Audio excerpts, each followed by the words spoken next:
Hey, how's it, everybody? It is right around that 5 o'clock hour on Sunday afternoon, 5 p.m. West Coast time, 3 p.m. Hawaii time, 8 p.m. over there on the East Coast. It is time for Chatter with Statter.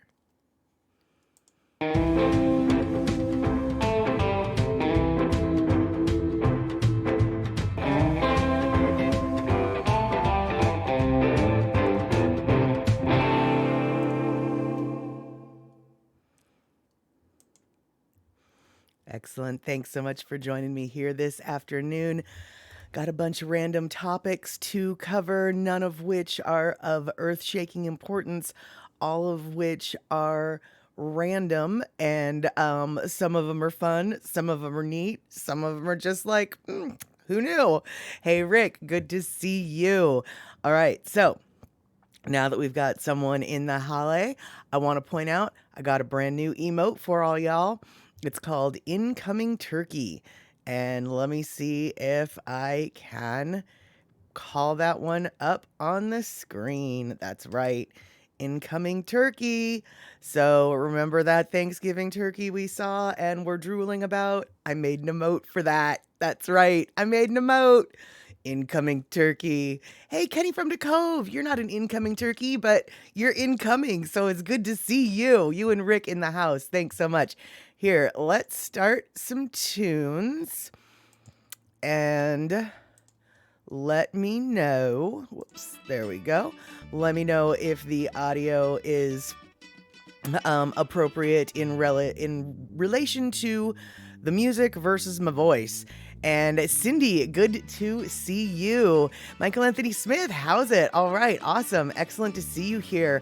I hope you can hang out for a while, Michael Anthony Smith, but if you have to go moi moi, I certainly get it. 3:45 a.m. comes early, and this is a Sunday evening, so that means work starts on Monday for a lot of folks. Some folks, of course, are off already for their holiday break. I, however, have to go to work on Monday. I'm guessing Michael Anthony Smith has to go to work on Monday, and I'm guessing a lot of people out there have to go to work on Monday as well. So we're just going to treat this like a regular old Sunday and assume that it is a work night or a school night for all y'all. That is correct. So, as I said, I've got a brand new emote, Incoming Turkey. Hey, Tony Suss, good to see you again. You joined us last night, and I'm glad to see you hopping on today, right at the beginning of Chatter with Statter.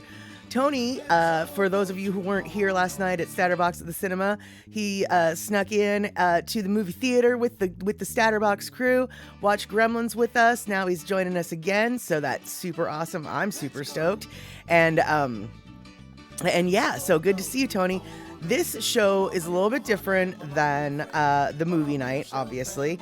This show on Sundays and Wednesdays is just a chat show, so we're going to talk about everything and anything that's on our minds. And yeah, I'm good. I'm so happy to see you making yourself a regular here, Tony. Looks like Darlene is also here, and it looks like Andre has snuck in as well, and everybody is saying hello to the new face, which is super awesome. Michael Anthony Smith, can I email you when and where the shows are? Sure. The shows are all on Twitch, but the schedule is a little bit wonky. So when this show is over, I will message you with that. If you don't end up staying to the rest of the... Oh, let me try this again. If you have to leave the show before the show is over, don't you worry. I will remember after the show to message you with the times. So not even a problem.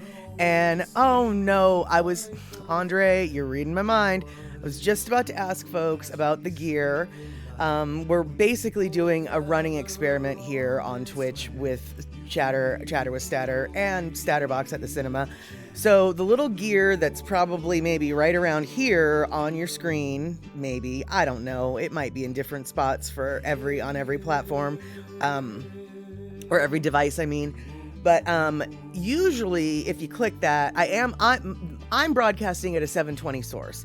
So oftentimes, the little gear allows you to downgrade, but it looks like today it's just stuck at 720. So If you've got a laggy, wonky stream, I'm really sorry. I wish I had the magical powers to make that gear show up for every single stream, but as we've discussed, as we've noticed, it's not around for every stream, so grab it when you got it, use it if you can, but it sounds like it's not here today, so how about, yeah, there we go. Cindy Krause, this morning your heater, though sounding great, is not making heat. How about, yeah, that's not good. That is not good. And of course, yeah, your Twitch is stuttering, but it's been working so well the last couple days, just not tonight. Yep, exactly. Okay, so Darlene, not even surprised, busy baking today, the Mexican wedding cake cookies and lemon bars, and supper, of course. Did dishes, so no relaxing. Yeah, I bet. I have... Yeah, dishes. They're the bane of my existence. I swear to goodness gracious, they're the bane of my existence. I getcha. I getcha. And lemon bars, gosh, you know what? I haven't had a lemon bar in so long. Love lemon bars. A little tanginess. Yep, let's do that. Let's do that. You're right, Tony. 6 more days until Christmas. Actually, the holiday that I look forward to the most this time of year is coming up on Tuesday. That's December 21st. That's the solstice. Anybody who lives in the northern climates, in the northern part of the country, probably also is looking forward to December 21st, that magical night that is the longest, which means every day after December 21st, it's going to get a little bit longer. That means just because the sun went down at 4:30 in the afternoon this week, next week, it'll go down at 4:35. And the week after that, it might even stay late until almost 5 p.m. And it's those small victories that you have to love, because it really is, well, it gets tiresome when the sun doesn't come up until after 7 o'clock in the morning and it goes down before 5 p.m. at night. So, yeah, I am all about the darkness. I am all about the night, but even I like it when the sun is out. I mean, the sun doesn't have to be out. It just has to be daytime for a little longer than like 8 hours. Please? I don't know. Please? Yeah. So, exactly, Cindy. 1 more minute of sun time every single day after the solstice. It doesn't, in Washington, it doesn't really get super noticeable until February. February, suddenly it's like, oh, the light is back. But it's also February in the Pacific Northwest that you like need. February can be a tough month, man. So it's kind of nice that at least by February the light is more noticeable. It looks like Inichu, Santa stole trees from the pagans to make them angry. Hail Santa. At first I thought you said Hail Satan. Either way, Hail Santa, Hail Satan. It's all good to me. Like I said, I am all about the solstice here. And, but, you know, I'm glad to see you here, Inachu. I'm not sure if I'm pronouncing that name right, but, let's see here. Kenny from the Cove, you know, Statter, for a nominal fee, I can fly up and bust some suds for you. Take care of those pesky dishes in a quick and orderly fashion. Oh, you know, Kenny, if I had money, I would take you up on that offer, but alas, no, not quite enough money to fund the Suds Patrol. Andre, 116 bits. Thank you so much. And yeah, Darlene, I figure you guys up in the Wisconsin area know exactly what I'm talking about in regards to the lack of sunlight. And oh, Andre, chat's good, but the video froze. That kind of sucks. I don't know what to tell you, hon. But I really appreciate you hanging out. And if you're gonna plug through, then super awesome. But if you decide to get the heck on out, I understand, because there's nothing more frustrating than a laggy, quirky, jerky, stuttery stream. Yeah.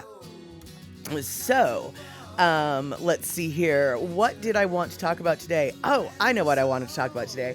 All right. So online today, I had a friend who was lamenting that she ran out of, oh, what was it?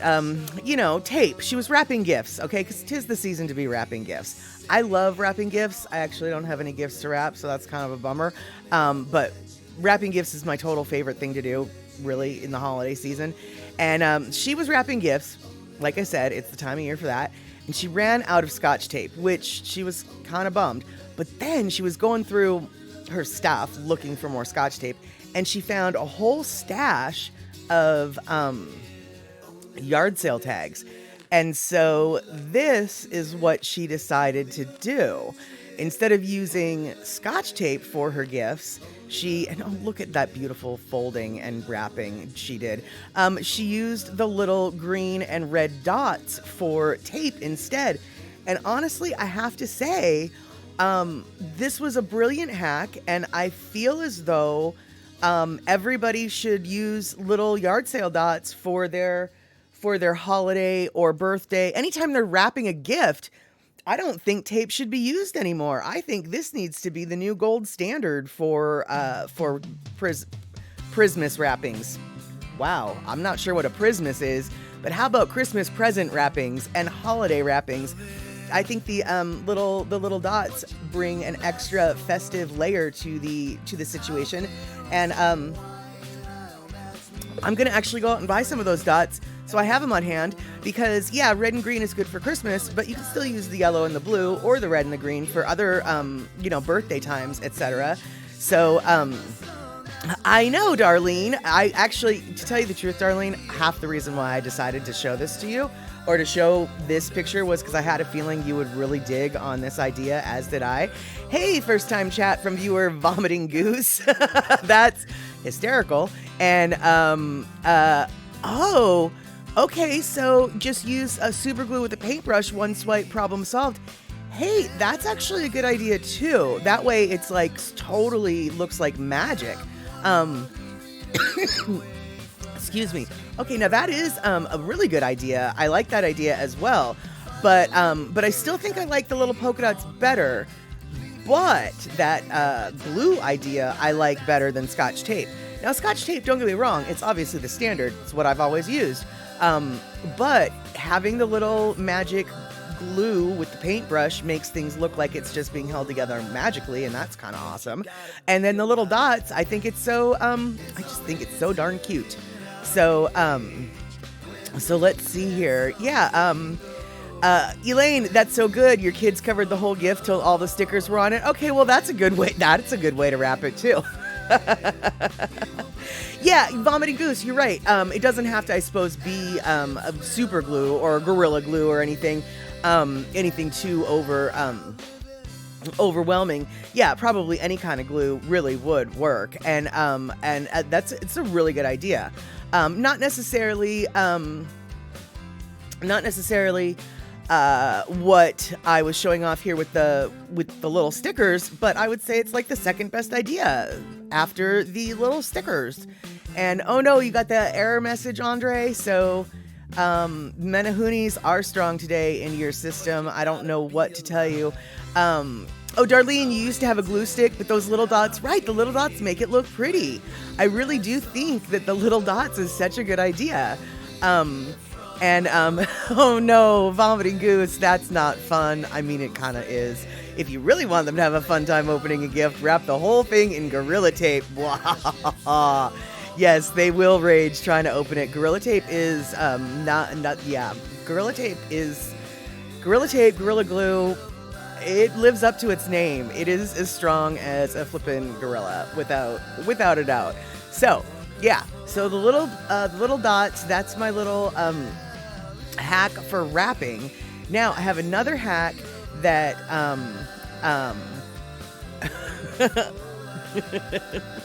oh, okay, Vomiting Goose. So now you're saying, and in a big box put a 99-cent candle, but then give them a real gift later. That okay, as long as you give them the real gift later, you're good to go. Now, for those of you who are on my Facebooks, you've probably already seen this. It's probably come across your feed, but this is quite literally the reason for social media. This post right here. Everybody and anybody who makes anything in their kitchen needs to know about this baking hack. What are we looking at right here? We are looking at a way to measure sticky ingredients for all these holiday bakings. You've got honey, you've got corn syrup, you've got molasses, you've got all these things that are sticky and gross, and frankly, a pain in the arse when you're baking with them, because They get stuck in the measuring cup. It's hard to get them out. Yeah, there's hacks. Use hot water, spray with corn oil. No, spray with vegetable oil. Whatever. It's still, there's still remnants of the goo. It's sticky. It's hard to clean up. But if you use the measuring cup, so say you need a half a cup of molasses, let's just say, right? So you squish the half cup measuring cup in the flour to leave a half cup shaped indention? I don't know if indention's the word, but it is today.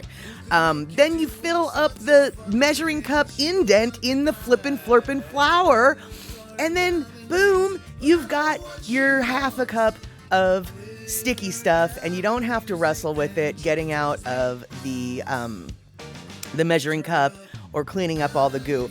Now, I'm not going to say that this is going to work with something like peanut butter, because when you're scooping the peanut butter out into the flour, it might ruin the shape. But when it comes to the more liquidy things like the honeys, the corn syrups, the molasses, I really think this hack is brilliant. And oh yes, Rick, this hack will be coming to a kitchen near you. In fact, Darlene already knew about this hack because Darlene is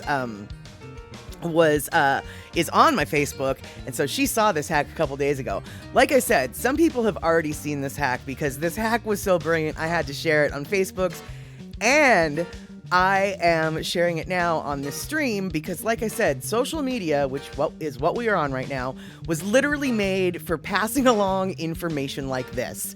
I don't care if people think it's to celebrate happy birthdays or what. No, it's to help people cook better. And this is a cooking hack. All right, Michael Anthony Smith, I knew you weren't going to hang out for very long, but thank you so much for showing up. And hopefully you'll get a good sleep, and hopefully 3:45 doesn't come too soon. So maybe I'll see you on Wednesday. Hopefully see you on Tuesday with the Daily Pidgin. And yeah, have yourself a good evening there, Mr. Man. So so I decided that since it is a day of sharing wrapping hacks, I figured why not throw in a baking hack as well. So now you guys know, press the thing in the stuff. Those are the technical terms. Press the thing in the stuff and then pour the goo and you're good. Easy to remember, right? Right. Okay. Hey, Poppy Shaney, good to see you. I'm so happy to see you here. I don't know if you saw my little gift wrapping hack. Notice instead of using tape, you can use the little polka dotties to fasten your gifts. Although Vomiting Goose suggested that glue can be used as well for the invisible look, which I think is pretty elegant. And then, of course, we got the baking hack. So yes, the volcano for baking, they use that in making pasta. Yeah, it's a totally, Andre, you're totally right.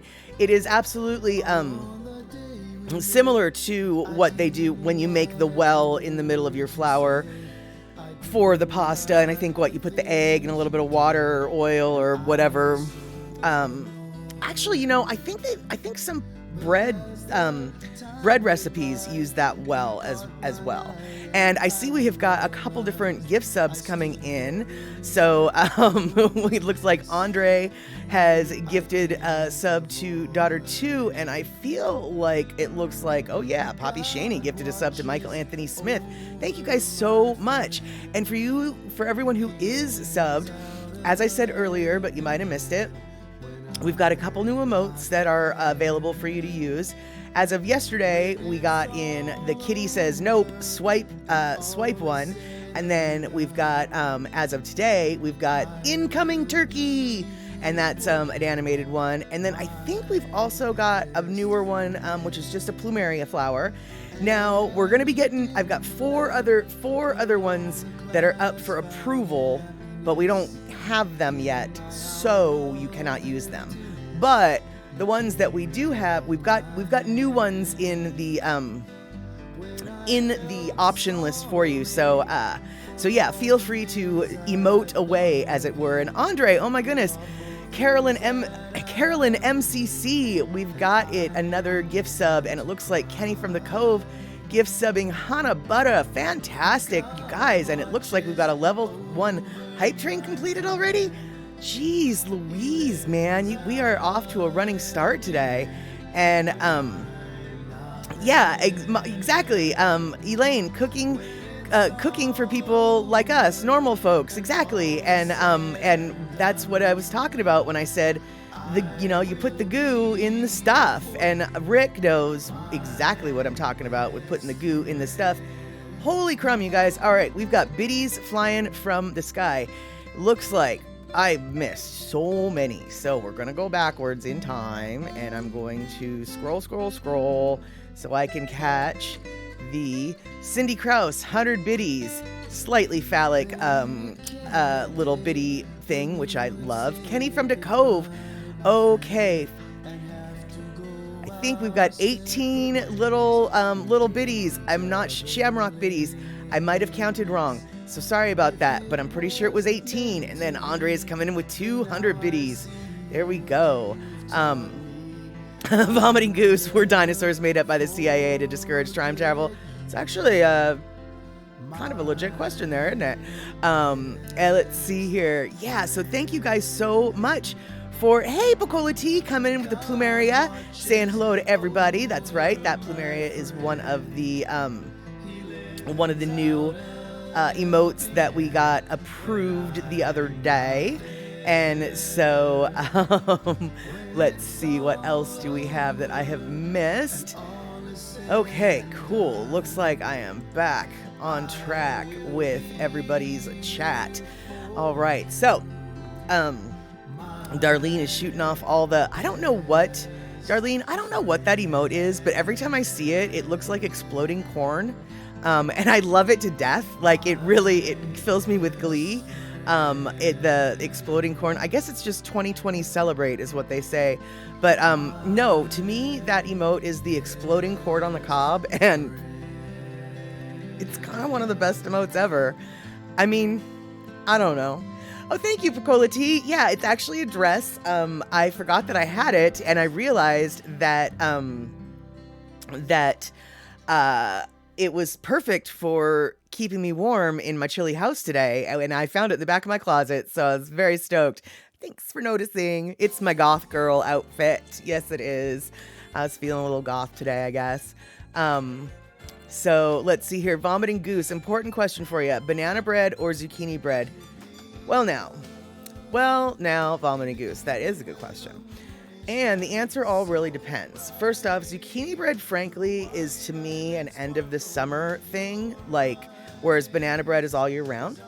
And the method to my madness with that logic is, and I don't think I need to explain, anybody who's grown a zucchini hasn't just grown one zucchini. They've grown infinity zucchinis. And so, the end of the summer is when zucchinis are everywhere. And so, yeah, dude, let's make the bread. Because zucchini bread's not bad, especially if you make it chocolate. But banana bread, that's just all year round. And vomiting goose, okay, well, what's my favorite? Also a good question, because there's if, ands, or buts. If banana bread doesn't taste overwhelmingly like bananas, then it is an imposter, and I don't want it. It's stupid. But if it's made with 5 or 6 or 7 bananas and it's really banana-y, well, then it's the best thing in the world, and I want it every day. But if it's the lame banana bread that just is banana bread in name only, I would probably rather have a chocolate zucchini bread. So there you have it. However, I think Rick just gave you the best answer, which is both. Warm. There we go. It is imposter bread, Picola T. Why would you have I have seen banana bread. I've made banana bread recipes with 2 bananas in it, and it's just oh, look, that's just sort of sweet-ish bread-ish. I mean, what? No, you need it to be banana. And yes, Andre, I believe zucchini is courgette in England.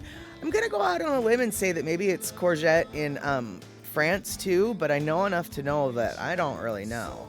And, oh my God. Okay, you guys, it looks like we finished the hype train and at least we finished the level 1 and it got mostly through level 2. So Goodness gracious, my friends. Thank you so much. That's so flippin' awesome. I love this community here, you guys, with all the gift subbing and everything like that. Andre, so do they call zucchini bread in Canada courgette bread? I don't know, but next time Vanilla Coke Pepsi shows up, let's ask him, because that's actually a really good question.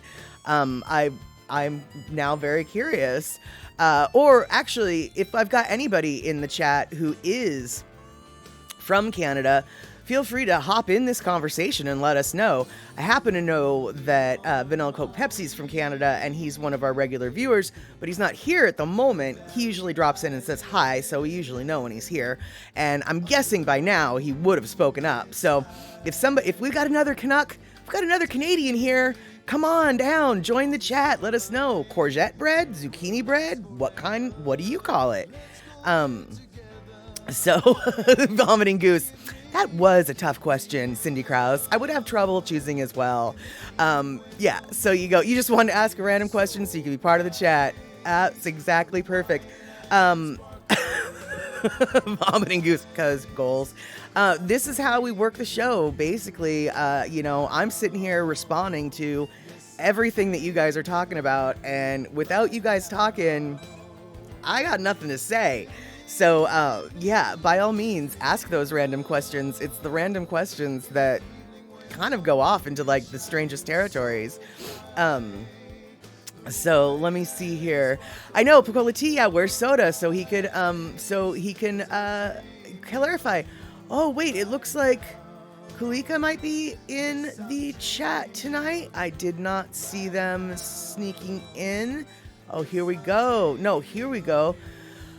Kuluil?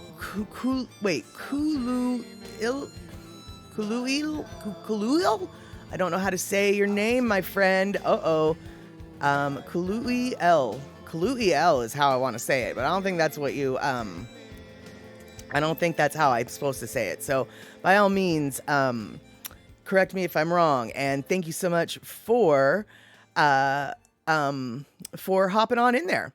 And Chulu, let's see here. So let's see.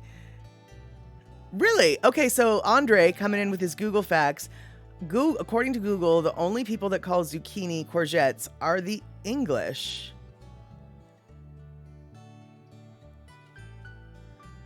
Do they say why? I mean, am I the only one who thinks that it sounds a smidge French? I mean, just a smidge French? Or I just sort of make stuff up, I guess. Yeah, all right then. Yes, yes, exact. Oh, Poppy Shaney. So at the Sharks game the other night, they played the Canadian national anthem since the Sharks were playing the Vancouver Canucks, and thought of you since your mom is from Canada. Yeah, I actually know the words to the Canadian national anthem way better than I know the words to the American national anthem. And I think, honestly, if we're all honest about our vocal capabilities, most people can sing the Canadian national anthem way better than they can sing the American national anthem. Just because there's that one note. You know the note. I think it's an F sharp or something. You know the note. Yeah. The Canadian national anthem to me is much more user-friendly. Yep. So are the Canucks mascot an orca? No, I don't think the Canucks mascot is an orca. So let's see here. Makamaka ao I noho I Hawaii. Very lucky. Gosh, I don't even know what you just said, but it sounds like you're going to fit right on in here, throwing down some Hawaiian words, the Olelo Hawaii. That is correct. So, because that is sort of what we all are here, displaced imaginary Hawaiians on the Statter crew. I was born on Oahu, but grew up mostly in the Pacific Northwest. Most other folks here have basically pretty much stumbled upon each other through the Daily Pidgin Live with Andy Bumatai, which is a very Hawaiian-based show. So we like to hint at the Hawaiian-flavored spirit here and keep aloha in our hearts. So So that is what we are all about. And it sounds like Vomiting Goose, you're going to fit right in. So, oh, it's Hawaiian for I Want to Live on the Islands. Yep, there you go. And that actually is probably our theme. Even though I didn't even know it, that is our theme. That is our theme here. And for the most part, I think Daily Pigeon Live, it's kind of their theme too. I mean, a lot of folks live on the islands who watch that show, but plenty folks who don't live on the islands watch that show too. Let's see here. Yeah, and by the way, I keep mentioning the Daily Pigeon Live. Vomiting Goose, in case you're not familiar, Daily Pigeon Live with Andy Bumatai is also a Twitch streaming show. And it comes on every Tuesday and Thursday at 5 p.m. West Coast time, 3 p.m. Hawaii time, 8 p.m. on the East Coast. Basically, same time as me, only on Tuesdays and Thursdays. My show is on Wednesdays and Sundays. And there you have it, Rabbit. We pretty much all like to hang out on these platforms. And there you have it. And really, I didn't realize, Poppy Shaney, that the Canucks have a sweater that does have an orca on it. So I guess Andre is totally right. It was the orcas versus the sharks. And I can only assume that the orcas won if nature is any indication. But I know that the hockey world and nature don't always match. So I am curious, Poppy Shaney, was it the Sharks that took for the win, or was it the Canucks on that game that you went down to the other day? So, yeah, okay, I had no idea. All right, learning something new. I literally had no idea that the orca was the Canucks mascot, which is awesome. I like the Canucks even better now. So there we have it, Rabbit. And yeah, the Canucks are not seal slingers, and there's no such thing as a seal slinger anymore. No such thing as a seal slinger anymore, because it's the fish sticks. It's the fish sticks for our local baseball team instead of the seal slingers. So let's see here. What did I miss? So looks like, let's see. Okay, cool. It looks like I might not have missed anything that is super vital. Everybody's coming in correcting me with Finn the whale is the Canucks mascot, which is super awesome. And yes, orcas are not fun for most sea life. Andre, as we've learned on this show, different sea life have different problems with different orcas. You know, sometimes orcas just go for the salmon. Other times orcas go for the seals. Other times orcas go for the sharks. But the ones who go for the seals don't go for the salmon, and the ones that go for the salmon don't go for the seals. And frankly, I'm not sure which ones go for the sharks. I don't even know. And frankly, I don't want to know. I would rather, maybe I would like to know, but I just wouldn't like to see it or be near it when it happens. I think that's what it was. Let's see here. So, yes. Oh, you know what, Cindy Krause? Fantastic. Thank you so much for correcting me. I always forget that Andy Bumatai actually does stream on multitude of platforms. Same time it's Tuesdays and Thursdays at 5 p.m. West Coast time, 3 p.m. Hawaiian time. But you're right. Facebook, Twitch, YouTube, Twitter, LinkedIn. He streams on all the platforms, basically. So if you can't, if you've got a crummy stream feed coming through one of the platforms, you can go find him on some other platform, and I'm sure it would be better. So yes, excellent. Okay, cool. Everybody's hooking Vomiting Goose up with the Andy Bumatai show. Everyone's hooking everyone up with the Andy Bumatai links. Perfect. This is 100% perfect. So, what I think we could talk about today. Now, not everybody was at Statterbox at the cinema last night. We watched Gremlins, and Gremlins, super older movie, really. I mean, let's not do the math, but it came out in the mid to late 80s, and it's not a new movie, okay? So, and in that movie, there was, I think it was Mr. Wing was the owner of the Chinese junk shop that Gizmo, the Mogwai, was stolen from, purchased from, whatever. And we kept thinking, like, well, God, that guy, he looks familiar. He sounds familiar. And yeah, I know, Picola T, I can't really believe that. I mean, I believe that Gremlins was a kid's movie because I lived through it and it was, but rewatching it, it's just like, huh, that seems a little dark and creepy and kind of scary for a kid's film. And it was like, I mean, because Gizmo was so cute, right? It was a really popular movie. It was a Steven Spielberg movie, wasn't it? Good Lord. Yeah.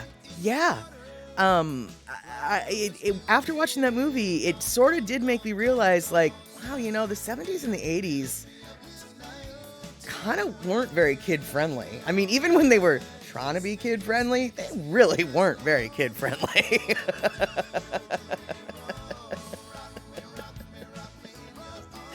So, yeah. So, let's see here. Oh, Rick has super old movie. Getting all offended. I was old enough to buy the VCR for my VCR. Well, at least it wasn't Betamax, right? It came at what? It's not as old as it would have been if it came out in beta. That is true. But anyway, so we're talking about the guy who sold who had Gizmo originally, the actor, and his name was Keye Luke, and as it turns out, you guys, oh my God, like, Andre hooked me up with a lot of this knowledge.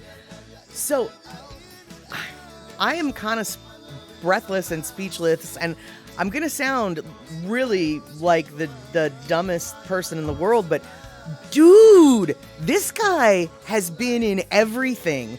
No wonder he was, like, so familiar. No wonder his voice sounded so familiar. First off, he started in Hollywood in the 30s, okay? And he started as an artist doing posters and painting some of the murals at the Grauman's Chinese Theater, okay? So already he's, like, steeped in Hollywood lore.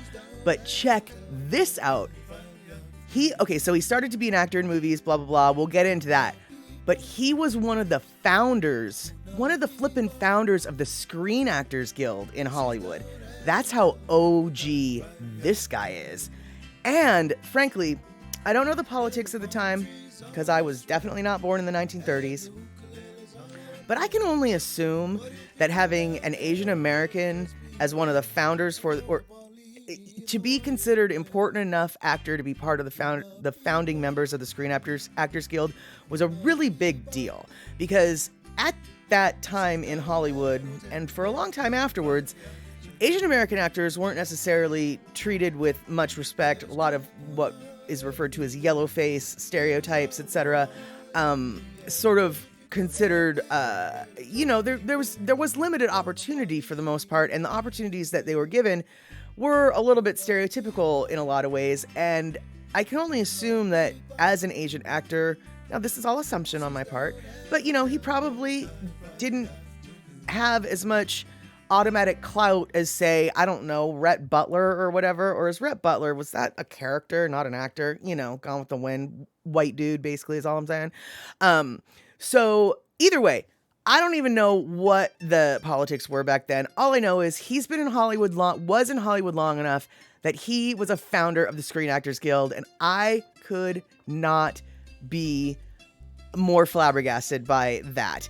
And, well, Andre, the grandfather didn't sell him, the kid did, but frankly, I mean, the kid kind of stole it, so I'm not so sure that it was ever really purchased. I know that money exchanged hands, but it wasn't done with agreeable terms. It was done nefariously, so I think it maybe wasn't sold.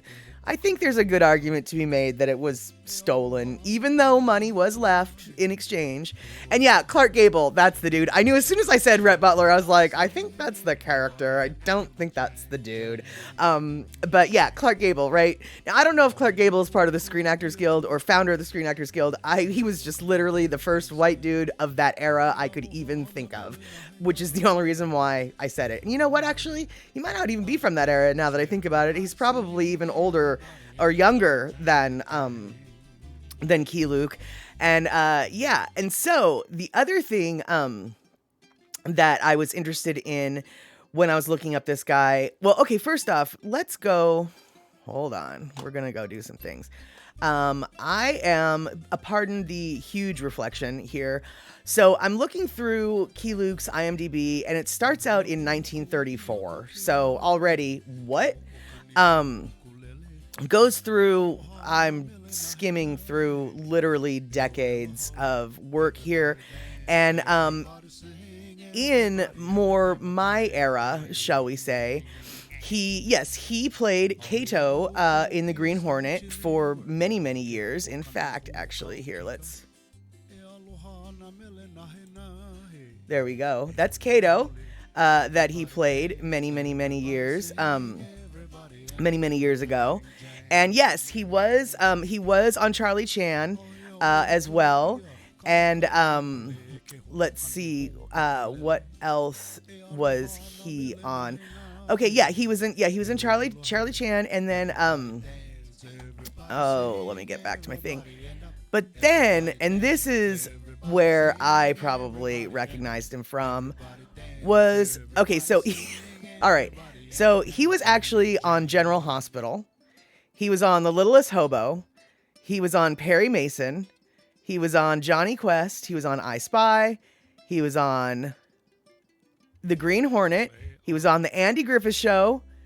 He was on Dragnet. He was on Hawaii Five-0. And let's see here. He was actually even on Scooby-Doo, Where Are You? Which is probably where I first heard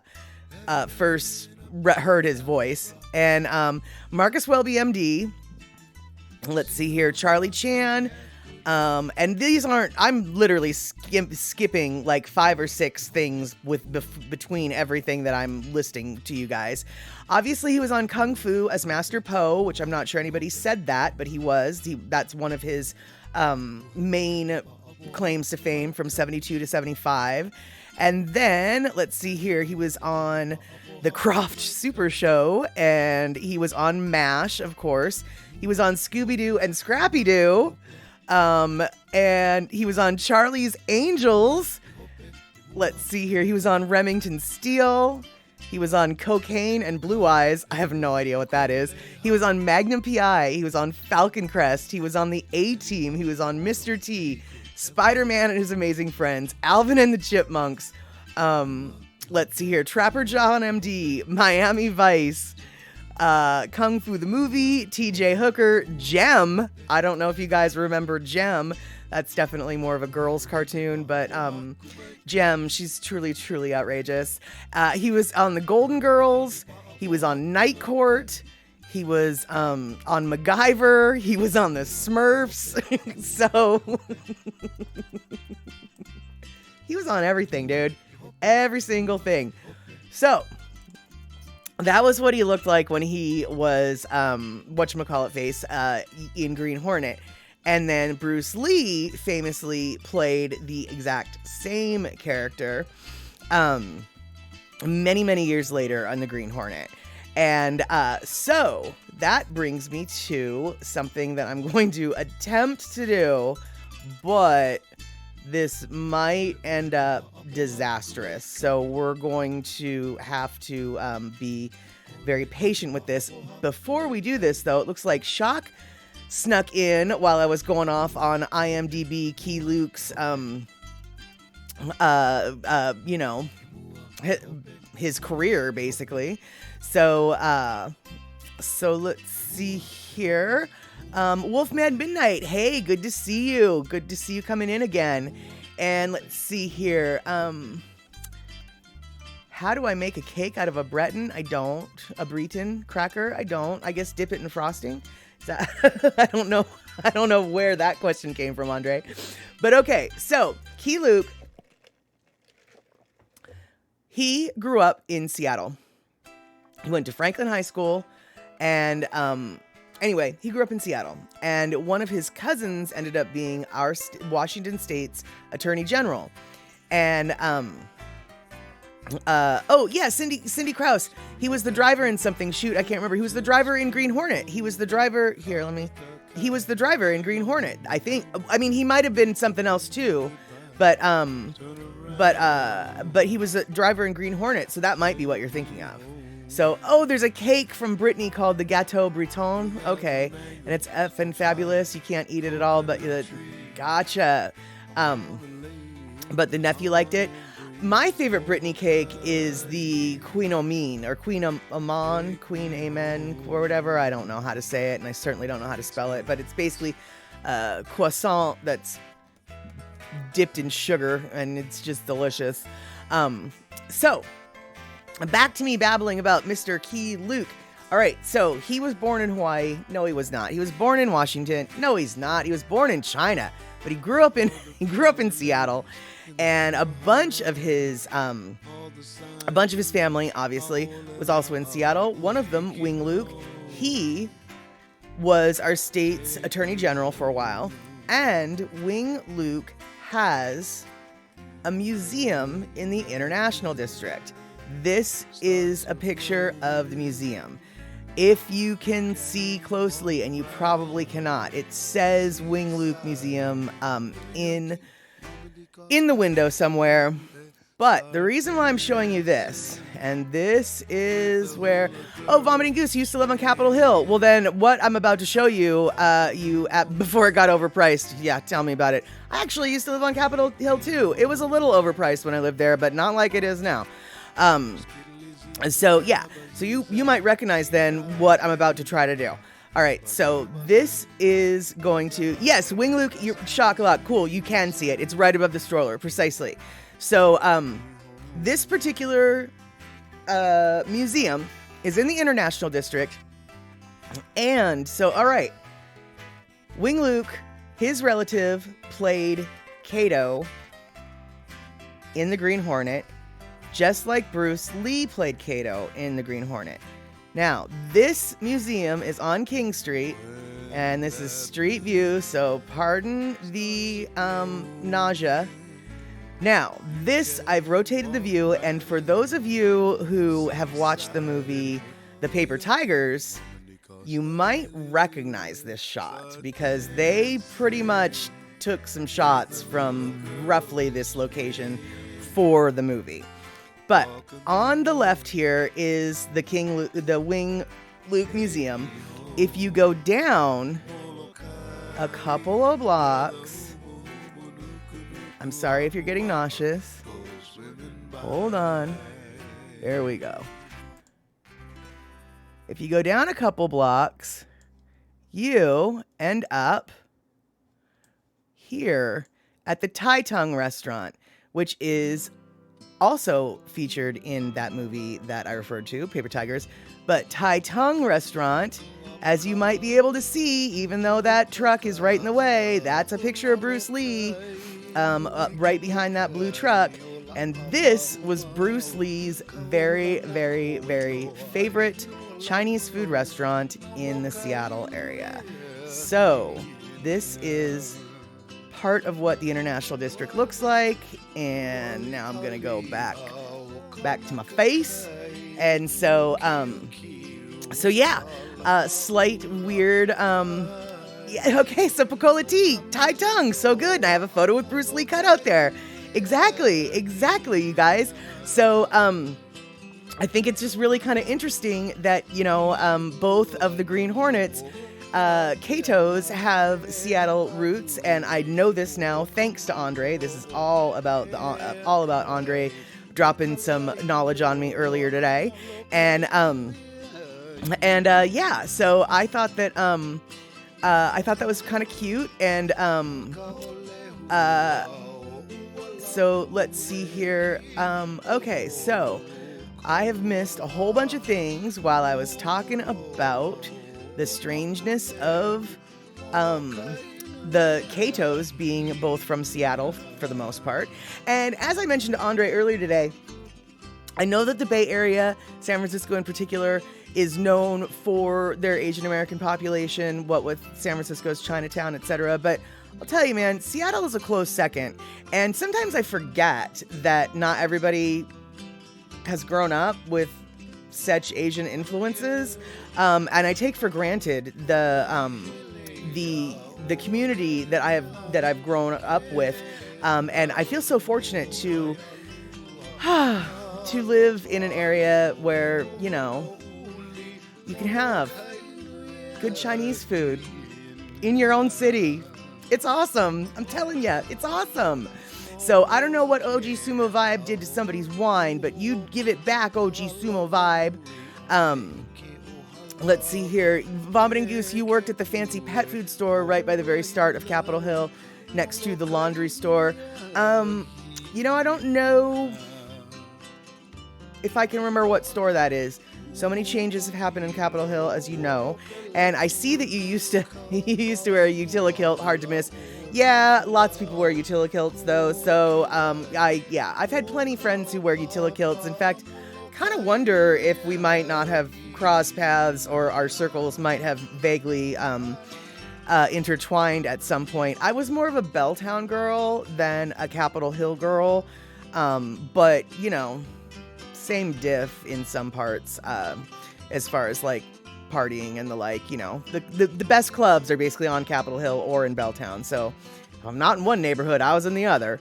And Shakalak, so you got a Utilikilt for your spouse.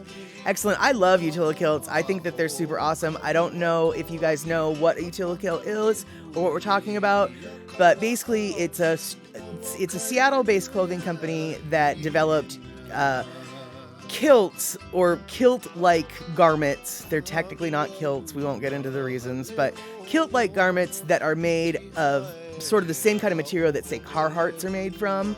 And there's a bunch of different styles, but basically they're like carpenter pants that are skirts for dudes. And so, you know, if you see a dude in Seattle wearing a leather jacket and a skirt and combat boots, chances are it's a Utilikilt that he's got on. Yeah, there you go. So let's see here. So I totally missed. Andre is asking, is Governor Locke the only governor of Chinese descent to be a governor of U.S. state outside of Hawaii? I feel like he might have been, but honestly, I don't have that trivia off the top of my head. I do know, though, that Governor Gary Locke, who was a great governor for the state of Washington, he was definitely one of the first Asian American governors. And I believe he actually went on to work in Washington, D.C., continuing on with whatever he did there. He was also the first Asian dude to do that, if I remember correctly. Which and that's what brings me, I guess, to like, oh God, I forget that like not every place has a whole lot of Asian populations. Because to me, the idea of having an Asian American as a governor is honestly like about as noteworthy as having a black dude as a governor or a white chick as a governor. It's like, yeah, they're people. Like, yeah, what? Although now that I think about it, I don't think Washington's ever had a black governor, and I actually don't think Washington's ever had... No, Washington has had a female governor, I think. I'm pretty sure. I'm going to say we have. Either way, I don't really feel like it should be noteworthy, but at the same time, obviously, it's flipping noteworthy, so awesome, let's make note of it. I just forget that, like, oh, right, I guess it is noteworthy, because, you know, I don't know. I mean, they're just... I don't know. There you go. Let's see here. That is true. Rick, coming in strong. Rick says, I'm no Lono-brarian. I beg to differ, Rick. I think you are a Lono-brarian. But that background music playing is coming from lonomusic.com, and you should all check it out and grab some good Hawaiian vibes. That is exactly true. This is nothing but a Lono music playlist, as per the usual, because Lono is the one who has donated his music generously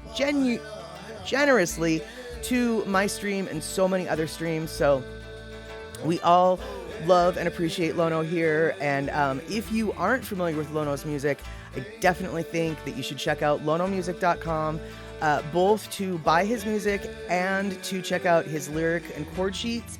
so you can play along, sing along, and actually maybe learn something while you're reading the translations and the footnotes of the traditional music that he plays and writes as well.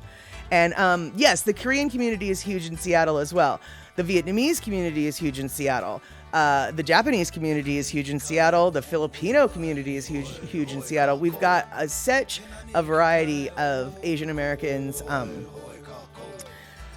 So to even think of, which is, I guess what I'm trying to say is why what many people refer to as Chinatown, in Seattle, it's actually called the International District, which is problematic in for different reasons. But one of the reasons why it's called the International District, sorry, I haven't been drinking. I don't know why I'm slurring my words. But part of the reason why it's the International District is because it's Koreatown, it's Japantown, it's Saigon Town, and Chinatown. And I think there's a couple other subsects of each of the town as well. But it's obvious. It's basically it's where the Asian community was centered, and ultimately it was one of the only places that the Asian community was allowed to live in the city of Seattle. The city of Seattle, much like every metropolitan area in the United States, had their redlining districts. So that's why, you've got a bunch of black folk that lived in the Central District and a bunch of Asian folk that lived in the International District, because basically they weren't allowed to live anyplace else. So slowly those places are gentrifying, but luckily the International District in Seattle is still pretty authentic, and I really it's one of my favorite neighborhoods, frankly. So so let's see here. So bragging about how you looked at how you looked in your Utilikilt vomiting goose. Yeah. Send a picture. We'll be the judge of just how good looking you were. Tony Sus00, please everyone stay safe this Christmas season. COVID is still here. That is true. Good point, Tony. It is that holiday season, and it's so tempting to go out and have that drink and go and visit your friends and family, and everyone say cheers. But with this new variant, everything is getting so risky. Take all the precautions you can, and don't forget to wash your face, and don't forget to wash your hands. And it looks like Glam Roxanne is coming in here for the first time. And let's see here. Hello there, your favorite FNAF security breach female wolf animatronic is here. I have no idea what some of those words mean, but that's okay. The name's Roxanne, but you can call me Roxy. Who might I be? I am Mad Statter. This is Statterbox Crew. We're on Chatter with Statter, and I'm glad to see you join in here in the chat, Roxy. So let's see here. What else do we have going on? Hey, Glam Roxanne, thank you so much for raiding. I don't have my alerts set up, and I'm totally not in the right zone for chat. I did not see that you raided. Thank you so much. Awesome. And, let's see here. Picola Tea, no surprise that the go-to food for Seattleites is teriyaki. And not only is it, the go-to food for Seattleites, Seattle-based teriyaki is apparently a food trend in New York City. Seattle teriyaki it's a very unique version of teriyaki. Obviously, teriyaki has its basis in Japan. Obviously, we're not even going to argue that. However, the Seattle style is a little bit more Korean style. It's a little bit sweeter, a little bit gingerier, if that's a word, but definitely sweeter than the traditional Japanese teriyaki. Now, I prefer, and different places do it to different degrees of sweetness. I err on the side of the not sweet teriyaki. That's kind of the places that serve it that way are my favorites. But without a doubt, across the board, the more common kind of teriyaki that you're going to find in the Seattle area is going to include some kind of meat, usually chicken, grilled with the teriyaki sauce, very sweet, gingery teriyaki sauce. And then you get a scoop of rice and you get a scoop of green salad with some kind of white sauce. Usually it's a garlicky dressing of sorts. So instead of like a Hawaiian style plate lunch where you get mac salad and rice, the Seattle teriyaki plate is basically protein, scoop of rice, and green salad. So there you go. So, Andre, you are going to have to say goodnight. It sounds like your internets are being wonky. I'm super stoked that you're able to hang out, and I'm super stoked for all of the gift subs that you've given and all of the information you gave me earlier today. Thanks so much for hanging out this weekend. And let's see here. Glam Roxanne, you are correct. I don't know that you followed because my alerts are off. Or rather, they're not really off. I just haven't set them up yet. We're not going to get into that. But thank you so much for following. That's what matters. I am so sorry that I didn't notice, and I wouldn't have noticed unless until after when I went and reviewed what happened. So apologies that I didn't catch that when that happened. But thank you so much for joining. And Rick, thank you for giving Tony that gift sub. So now Tony has access to the incoming turkey and the kitty says nope and all those random emotes that I've just gotten approved. So let's see. Oh no, Elaine, it's getting down to 16 tonight in Wisconsin. That's unacceptable. I just want you to know that's unacceptable. So let's see here. It looks like Andre just shot some biddies across the bow. 200. Thank you so much, Andre. Before he heads out, he's just making it fly. There we go. Vomiting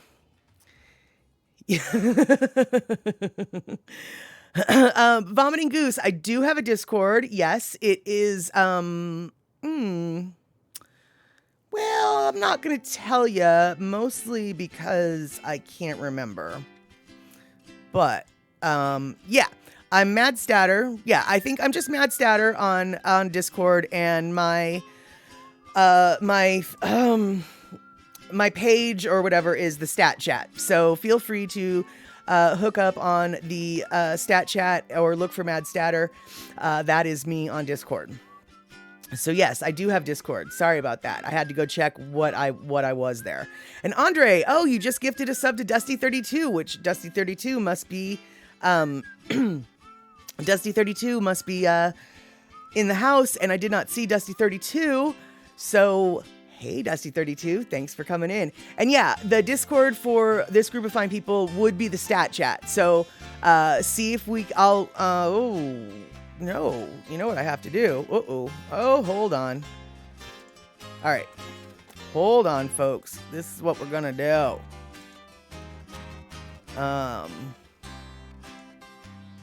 Okay.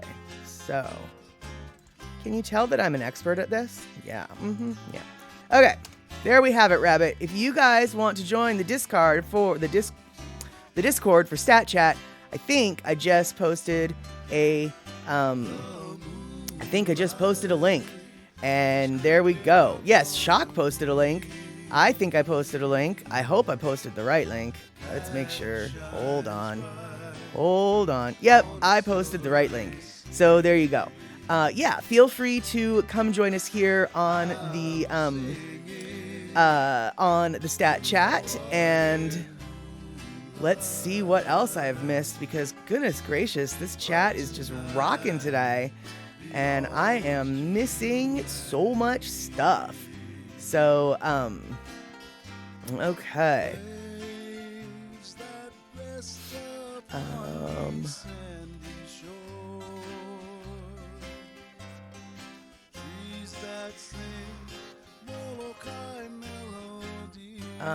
Let's see. All right, so Tony, you're gonna open this can of worms. Does pineapple belong on pizza? In my world, no, but I accept that there are other people who are strange, and I will accept that they have bad taste. And actually, that's not really true. I have had a pizza where pineapple was on it, and it actually was acceptable. But as a general rule, I don't appreciate pineapple on pizza. And I know, those are fighting words. I get it.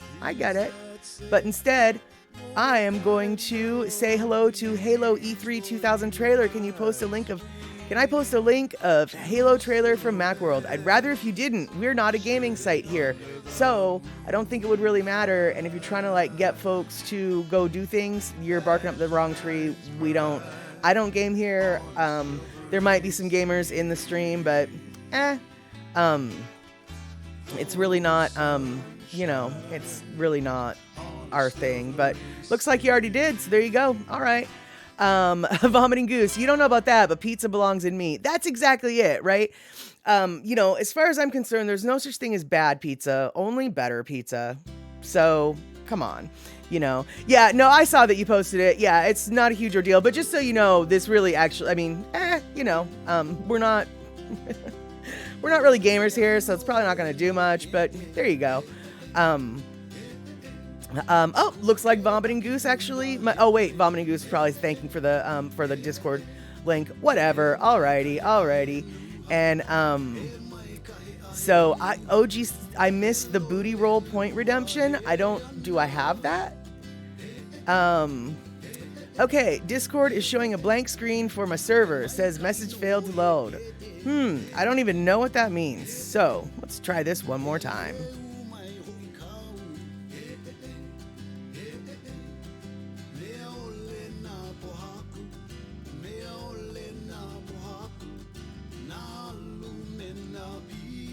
All right, sorry for that.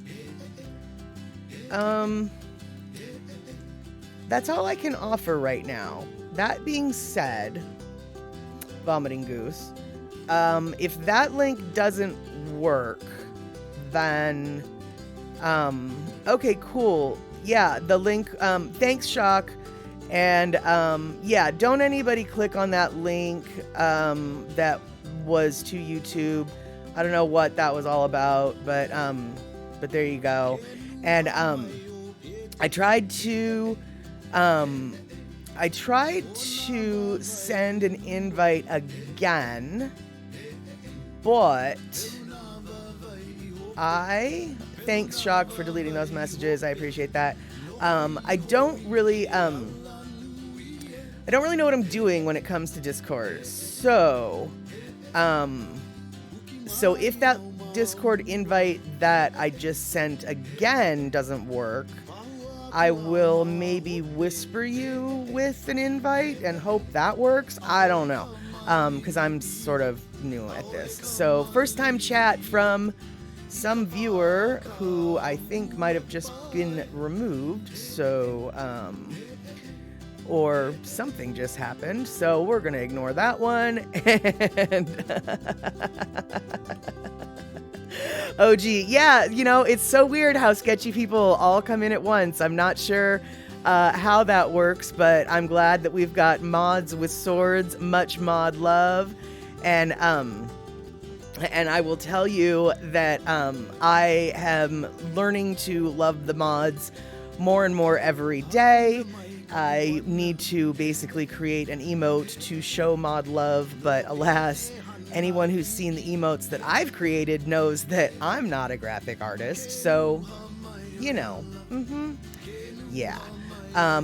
No, I know, yeah, the whole Shock, yeah, he asked 3 times if he get a sub or a follow after I told him probably not. Well, and here's the thing, I don't do follow for follow. That's just stupid. First off, it's against the terms of service, but I am not necessarily one to follow all the rules, as people who know me might know. But follow for follow is just sort of stupid, because it's like, I want legitimate people following me who are actually interested in what the Statterbox crew is doing, has to do. I want people who want to be involved and engaged, and the follow for follow doesn't allow for that kind of growth.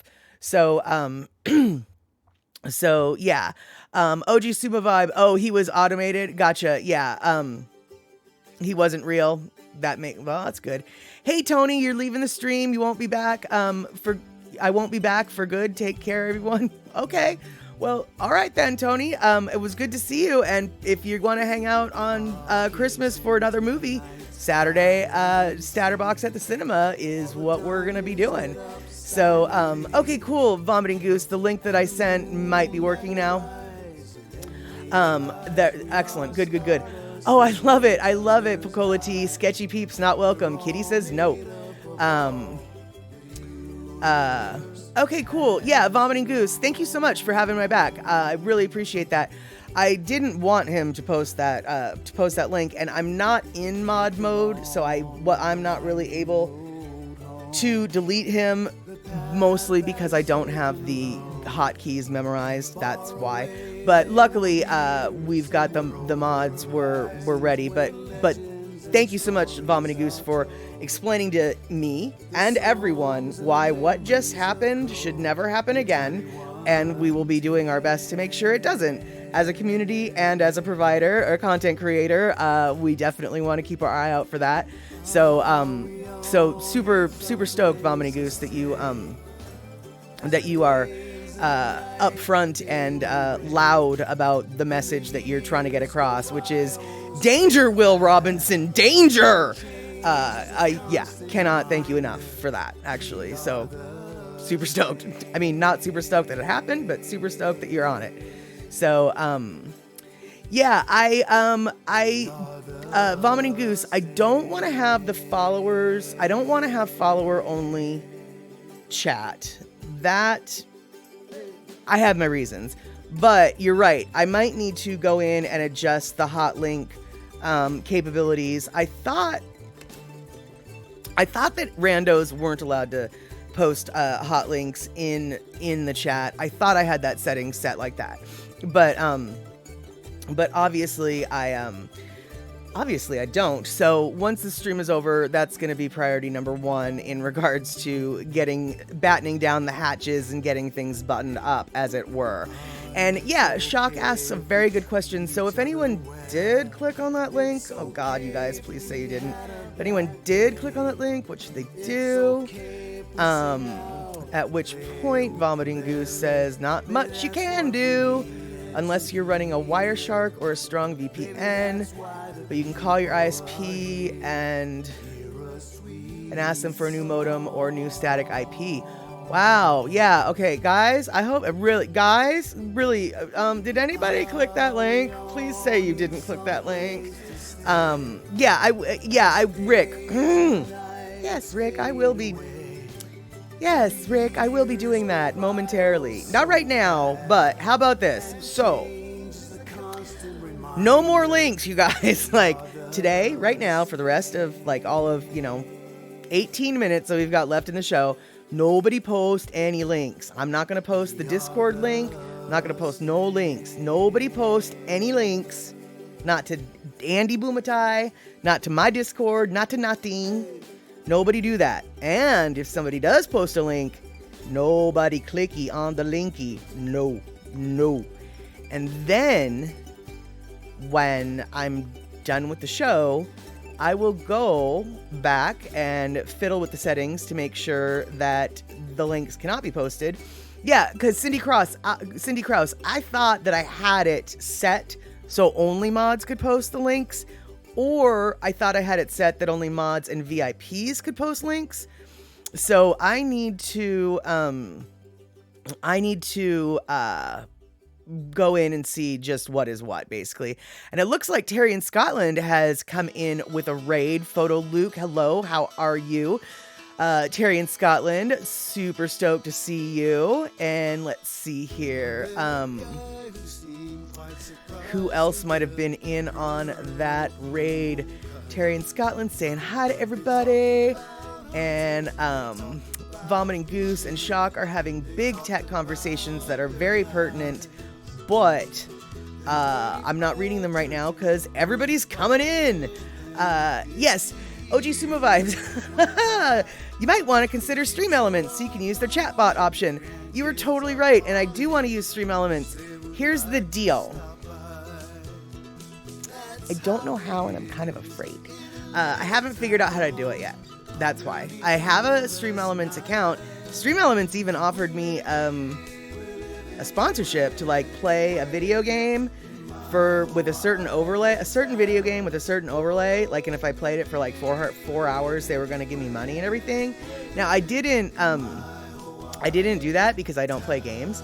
Although I have been told that one of the biggest gamers on Twitch is a gamer who doesn't know how to play games and he just plays games badly. And I didn't realize that was a market, because I could totally tap that market.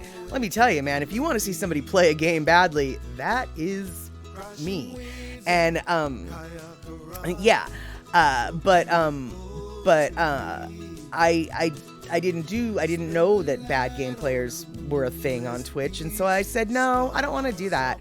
But I do have a Stream Elements account. I just haven't set it up. I know. See, you make it sound so simple. OG Smooth Vibe. Then go to your Stream Elements page and set it up. Okay. No, I don't understand. Stream Elements confuses me. So I need to. Stream Elements is one of my next hurdles. I was trying to learn how to use Stream Elements, but then I got caught up. Shut up, OG Sumo Vibe. I know that everyone gets offered sponsorships from Stream Elements. I was really stoked, though. I felt proud. I was so happy and excited. I mean, come on, dude. $400 for playing a flippin' video game? You gotta be kidding me. I would love to do that. I mean, that's $100 an hour. Shoot, dude. Let's see. But yeah, I don't know how to set them up because there's just so many. And Coca-Cola Tea, I know I need to not be scared. I need to chance them. I need to, because I have come so far. We've come so far. I mean, look, I've got this again. Wait. I've got this again. That thing. But what I need to do, I guess I need like an overlay, and I don't really know. Yeah, I don't know. Yeah, you make it sound like it's that simple, OG Sumo Vibe. I don't really know. I just don't know. Terry in Scotland, setting up Stream Elements ain't no thing. You did it. Yeah, I know, but Terry in Scotland, you're fancy.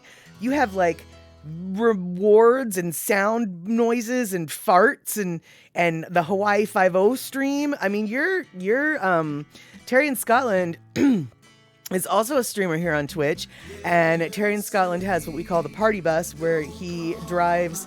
It's the European truck driving simulator, I guess, although sometimes he's in America too. And we just go along for the ride on the highway, and he has some fancy pants rewards for his viewers. Terry in Scotland also has been showing a lot of movies on his Twitch stream lately, which is super awesome. We get to hang out, talk in the chat box over the movie while the movie's happening, so we can make fun of the actors on screen if need be.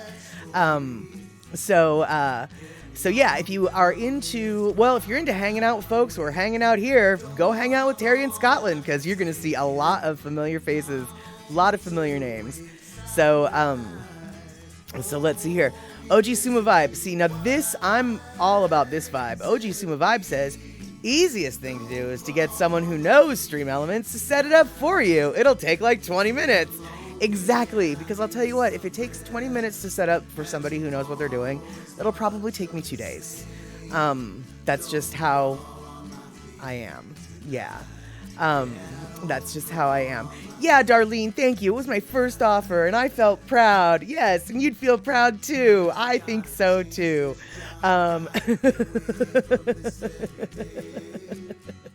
Kenny from the Cove, fortune favors the bold. Yes, well, yeah, well, you know, I have boldly gone where everyone has gone before, and that is Twitch and YouTube, and I'm still way behind the pack. I don't know what to tell you. Oh no, your bird is losing his dang mind. I don't know why your bird is losing his dang mind, but I hope that it's not too loud for you, because I know that bird can get really loud. Yeah. So, oh my goodness, I think this is so cute. Vomiting Goose and Shock are over here having their little tech conversations. Oh, this makes me so happy when new people come in and they just fit like a glove. Oh, it's so wonderful. So wonderful. So, okay. OG Sumo Vibes gonna break it down for me. Super easy. Listen, 3 steps. Sign on to your account. I can do that. Go to my creator page and make Stream Elements a mod. Okay. Okay. Number 3, go to the chatbot option on Stream Elements page and activate. Done. Okay. The first one I can do. The first one I can do. I know I can do the first one. Okay, I'll try. I will try, because I do need to, Stream Elements, like I said, is on my to-do list, and I kind of got sidetracked with making a bunch of emotes or emojis, no emotes, and now that my emote box is almost full.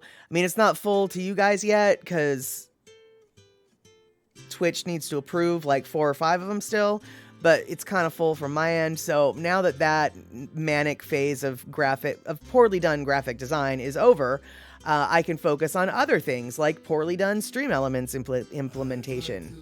Yeah, that's exactly it. So Terry in Scotland, no problem. Happily shout you out. You're a very funny streamer you're hanging out on your streams is a very fun time, is what I'm trying to say. I know I'm not trying to set you up as a comedian, but yeah, it's super good time on your streams. Oh, OG Sumo Vibe, that's okay. Andy Bumatai already shishied in my Cheerios. He was like, you do know that everybody. I was like, yeah, I had a feeling, but I didn't really want to, face reality. I wanted to feel all happy for a minute. And frankly, I'm still happy. I don't care if everybody gets the offer or not. I was just stoked to be nominated. It filled me with glee when I got that email. Yeah. So I know, Cindy Krause, exactly. Terry in Scotland's been showing so many movies. It feels like it's forever that since we've done the. Did you know that words are hard? I feel like it's been forever since we've been on Terry's bus. That's what I'm trying to say here. Stream Elements is already a mod, is it? So I've got 2 of the 3 already. Oh, awesome. See, I don't even know what it is that I know. Yeah, all right. There you have it. So, oh my goodness, you guys. Shock and Vomiting Goose. You guys are like practically twins. Oh, this is making me so happy to see you guys just talking about stuff that I don't even know what you guys are talking about. OG Sumo Vibe, Terry telling Terry in Scotland that Jack Nicholson movie the other night was one I'd never seen before. Yeah, it was called Chinatown. Terry in Scotland, maybe it was just last night, streamed a movie called Chinatown. It's a Roman Polanski film. I've never seen any Roman Polanski films because by the time I was born, he was out of the country, and he was kind of persona non grata as far as U.S. authorities were concerned. But wow, that was a really good movie. That was a movie with twists and turns that I mean, you saw some of it coming, but you didn't know the details of what you thought you saw coming. Yeah, super good movie. Definitely a movie that that you think about afterwards. And yeah, no, I know, I know, Vomiting Goose tells me it's just geek talk about tiny computers and Linux opening, an open source operating system. Oh yeah, no, I vaguely knew what you guys were talking about, but that's basically, it's geek talk, and it just makes me so happy that you guys are doing it. So, yeah, Terry in Scotland, that's what you said last night. You were so surprised that nobody had really seen it. And I guess because Jack Nicholson is in it, that's sort of a valid surprise because he is so common. But no, I had no idea about that movie. And I have to say the detailing of that movie, and I mean, I guess all time period movies really do this, but the cars, like, for the era that they were depicting, which was the 40s, I'm assuming like the late 30s, early 40s, pre-World War II, the clothes, the no, maybe not pre-World War II. Yeah, I guess pre-World War II, maybe. I don't really know what era, actually, now that I think about it, but it doesn't matter. The clothes, the cars, the glamour, the everything. It was just all of the little details were so perfect. Although I have to admit, when they did wreck one of those cars, it did fill me with a little bit of pain. Because those classic cars are just, I mean, we're talking like classic, like before 1950s classic kind of cars. It was a beautiful film. I mean, the topic was not beautiful. It's actually kind of dark. But the costuming, I guess, is really what got me, was the costuming. And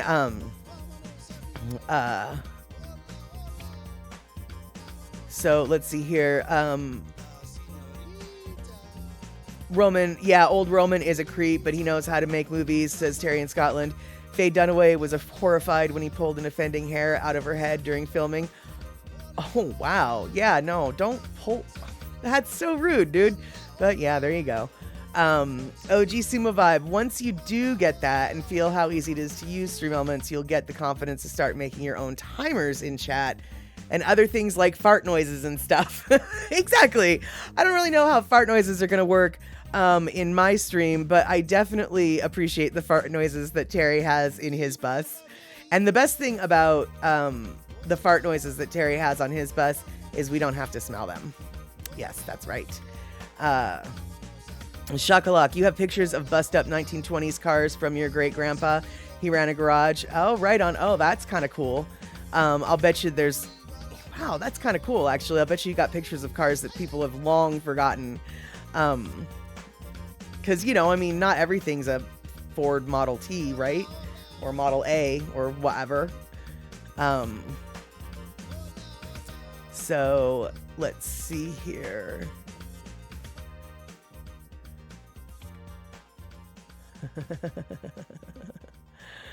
All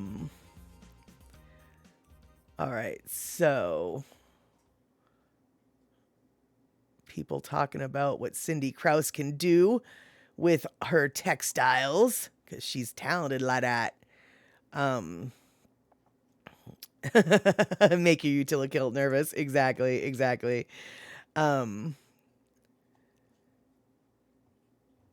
Oh, right. Okay, Chocolate says, kind of hard to tell what those cars were, though, because they were all crunched up. He was in the redwoods of California on those windy, twisty roads. Oh, yeah. And the redwoods are remarkably close to those windy, twisting roads. At least they are these days. And I'm sure back in the 20s, they were just as close. That is it. Yeah, vomiting Goose. So exactly. So sewing machines to you are like rocket science. Goose knows what machine does, but Goose no understand the science behind it. Honestly, Goose, vomiting, the whole, like, how the needles get the thread to go through the both. Yeah, you know those words that just came out of my mouth? That's about how well I understand how a sewing machine works as well. How the needles get to go through the both. There you go. That's it.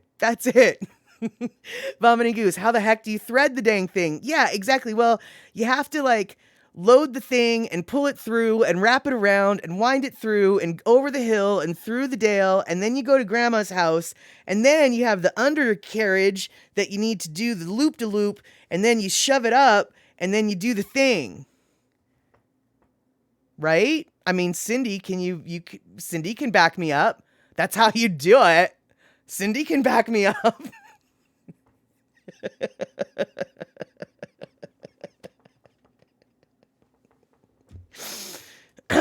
Yeah. Okay. Maybe Cindy might have died with that explanation that I just gave. And rightfully so. So,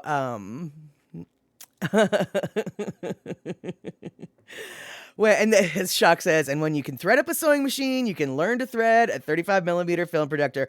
Oh, no, I can 35 millimeter film projector, that I have been able to thread since I was in elementary school. But the sewing machine, that's a horse of a different color for sure. So Kenny from the Cove, it's not that mysterious. Okay, okay, okay. I'll take your word for it, but it's still mysterious. I mean, I'll pretend like it's not, but it is. It is. All right, you guys, it is 6:30 p.m. West Coast time, which means it is time to wrap things up. But it looks like Cindy Krause did not die. And she said, well, Molly, kinda. It all boils down to the hook. It grabs the thread from the needle. Oh, okay. I didn't even know there was a hook in a sewing machine. So there you have it. There you have it, Rabbit. So yes, exactly, Picola T. When people talk tech in my head, I'm like Charlie Brown. Wah, wah, wah, wah, wah, wah, wah, wah. You got it. You got it. And that's exactly it, Vomiting Goose. Sometimes time does fly when we are having fun. And I'm so glad that, I had fun today. I hope you guys had some fun today. We've seen some new faces, and yes, time does fly like an arrow, and fruit flies like a banana. That is totally right, Shock. I love that silly joke. Okay, so on that silliness, we're gonna wrap it up, and I hope to see you guys next Wednesday, 5 p.m. West Coast time, 3 p.m. Hawaii time, 8 p.m. on the East Coast, and if I can see you on Tuesday at the Daily Pigeon Live with Andy Bumatai, I'll be there. I hope you are too, and I'll be super stoked. Until then, I'll talk to you guys later.